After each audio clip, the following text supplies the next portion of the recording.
भारत में भैरव की साधना क्यों बढ़ रही है, ये आपसे पूछना है। Astrologically speaking, can be connected to India's astrological chart. Bhairav साधना या काल भैरव जिनको हम कहते हैं।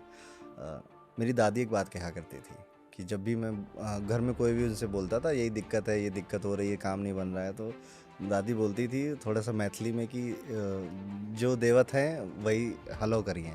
ठीक है, इसका मतलब है जो प्रॉब्लम दे रहा है सॉल्व भी वही करेगा, जिसने आपको बांधा है खोलेगा भी वही आपको। ठीक है, सो अगर आप किसी भी डाइटी की प्रार्थना करते हैं, पूजा करते हैं, साधना करते हैं, उपासना करते हैं, सो उनका जो काम है, जो स्टोरीज़ आपने उनकी सुनी थी, जो कथाएं आपने सुनी थी, वो वही करते हैं आपकी लाइफ में।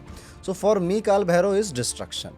ठीक है, उनका जो one of the origin story है कि भगवान ब्रह्मा का 5वां सर उन्होंने काटा था, क्योंकि वो एक लस्टफुल डिज़ायर लेकर भगवान ब्रह्मा थे, और इसलिए भगवान शिव ने काल भैरव को जन्म दिया और उन्होंने ये काटा।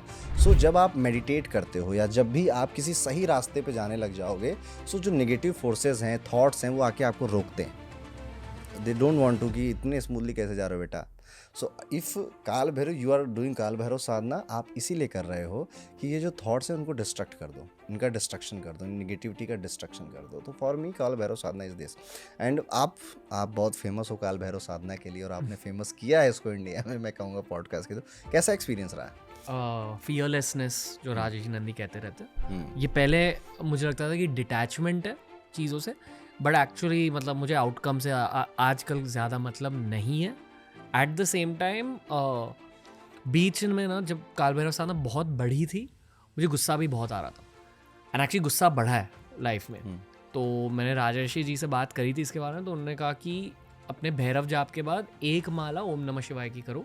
और कितना टाइम हो गया करते हुए? 2023 सितंबर। तो पूरे साल में स्तोत्र किए हैं, काल भैरव अष्टकम का पाठ किया है, जाप नॉर्मल चीज़ हो चुकी है। बहुत मुश्किल समय रहा मेंटल हेल्थ वाइज, ये वो। आई थिंक अगर ये साधना नहीं होती तो ज़्यादा मुश्किल वही होगा। यही कहने की कोशिश कर रहा था। मैंने ये भी नोटिस किया, ये actually Sanatan bro to Sanatan bro conversation है। बहुत सारे लोग ना, I don't know why, but look down upon करते हैं ऑन भैरव जी। ओके, जब कम समझ होती है उनके बारे में तब। एक्चुअली में भैरव जी के बारे में समझ कम ही है। ठीक है, हम ज़्यादातर भैरव जी को देखते हैं दुर्गा जी के बाद उनके दर्शन करने हैं, और वाराणसी में तो काशी विश्वनाथ जाने से पहले दर्शन करने हैं, हम इतना ही हमें पता होता है। ठीक है, but Bhairav ji is something very deep. I think I am not the right person जिससे आप बहुत ज़्यादा बता पाएगा आपको। मुझे सबसे जो कूल पार्ट लगता है भैरव जी का, I am a very very big dog lover. Okay, so Bhairav ji के पास हमेशा आपको एक डॉग दिखता है। सो मुझे वहाँ से वो जो लॉयल्टी की फीलिंग है, वो जो कि एक ही के लिए समर्पित होने वाला, ये मैसेज है उस पूरी पिक्चर का जो हम भैरव जी की देखते हैं। And all the dog lovers they should love काल भैरव। एक और चीज़ हुई है, ये थोड़ी मटीरियल एंगल है। आप बोल, you know my chart also, तो is it just in my head या मैं कुछ लॉजिकल कह रहा हूँ? एक्सटर्नली ना दुनिया को ये लग रहा है कि मियाँ बाइसेप्स को बहुत ज़्यादा ग्रोथ मिल रही है, इंटरनली तूफान चल रहा है मेरे दिमाग में mental health wise. I think this is also Bhairav की लीला। That's my mathematics till now, कि एक्सटर्नली बहुत क्रेजी ग्रोथ दिख रही है। क्या चल रहा है मेंटल, अगर रिव्यू और ओके? पता नहीं, नींद ठीक नहीं है एक साल से, लाइक नो मैटर व्हाट, पहली बार लाइफ में ये हो रहा है। तो don't know why it's happening. इस पॉडकास्ट की शुरुआत से पहले हम शनि महादशा के बारे में बात कर रहे थे, फिर ये नी इंजरी रैंडमली, शनिदेव की एंट्री हो रही है धमाके के साथ। Okay, so right now for Libra person Saturn is in 5th house. अभी जैसे हम ये रिकॉर्ड कर रहे हैं वो आपके 5वें घर में control. 5th house is your mental peace. ठीक है, सो ये कब आया था, ये अभी आप और रिलेट करोगे, ये आया था अराउंड जनवरी 23। ठीक है, उसके बाद से ये चीज़ें, ये एग्रेसिव हुआ अक्टूबर 23 के बाद। ठीक है, और वहाँ से आपने ये फील करना स्टार्ट किया होगा। ठीक है, आपको बहुत अच्छा उपाय बताऊंगा रणवीर मैं आफ्टर दिस पॉडकास्ट।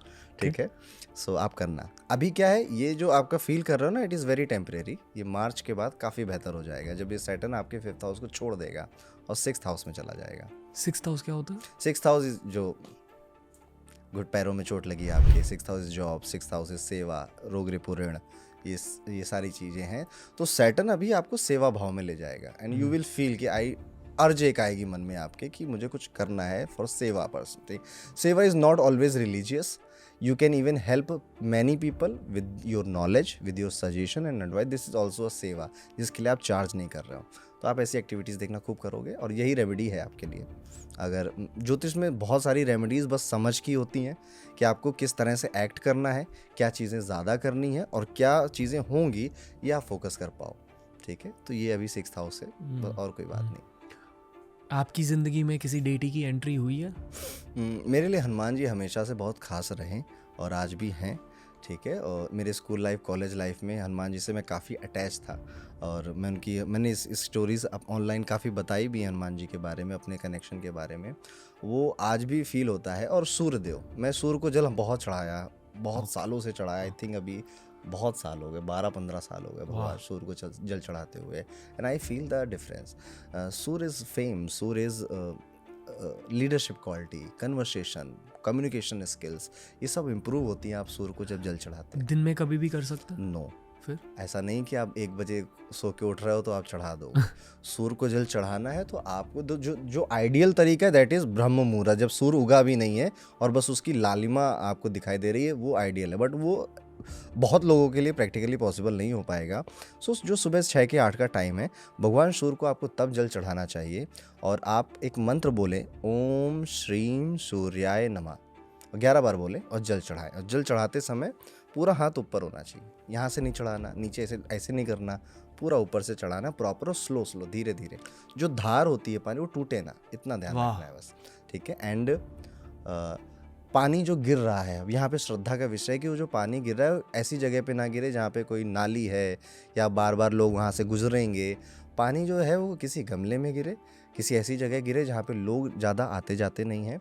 एंड अब अलग अलग तरह के इसमें उपाय होते हैं। जैसे भगवान श्री राम सूर्यवंशी थे। ठीक है, सो आप श्री राम जैसा आपके अंदर वो नेचर आने लगता है, वो डिसीजन मेकिंग एंड फैमिली के लिए सब कुछ करना, वो किंगली नेचर, वो रॉयल लाइफस्टाइल, ये सूर्य देता है सब कुछ आपको।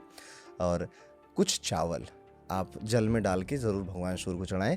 और छत पे जब आप ऐसा करते हो तो वो चावल बर्ड्स खाते हैं, चिड़िया खाती हैं। ठीक है, तो एक पुण्य और ऐड होता है आपका कि आपने पक्षियों के लिए कुछ किया।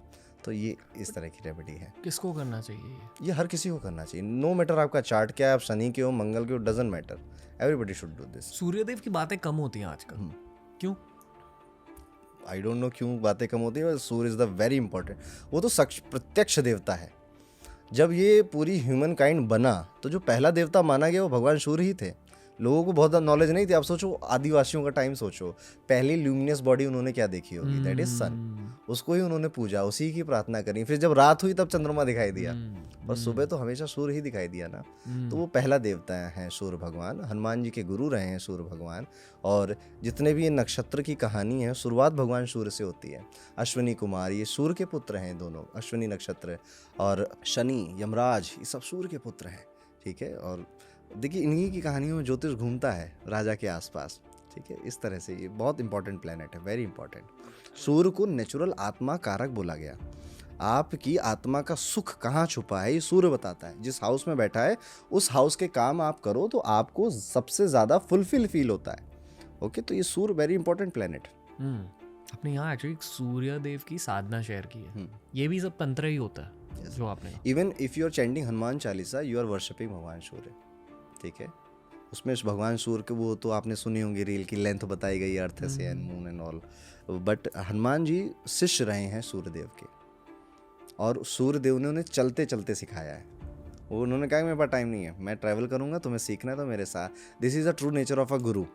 गुरु के पास आप जब भी जाते हैं ना तो वो सबसे पहले आपका पेशेंस चेक करता है। फॉर एग्जाम्पल, आप किसी से 9 बजे मिलने गए और वो सच में रियल गुरु है तो कभी मिलेगा ही नहीं 9 बजे आपको, वो 11 बजे आएंगे। वो 2 घंटे आप रुक पाए कि आप उठ के भाग गए, ये चेक करना चाहते थे। उसके बाद भी आपको कई सारे काम देंगे, कई सारे टास्क देंगे, डांटेंगे भी कि रुक रहे हो कि बस थोड़ा सा मज़ा लेने आए थे। सो गुरु ऐसे ही चेक करते हैं। तो जब सूर्य भगवान ने हनुमान जी को ज्ञान दिया था तो ऐसे ही कि मैं नहीं रुक रहा, मुझे तो चलना है, मुझे पृथ्वी चलानी है। ठीक है, तुम बस मेरे आसपास घूमते रहना।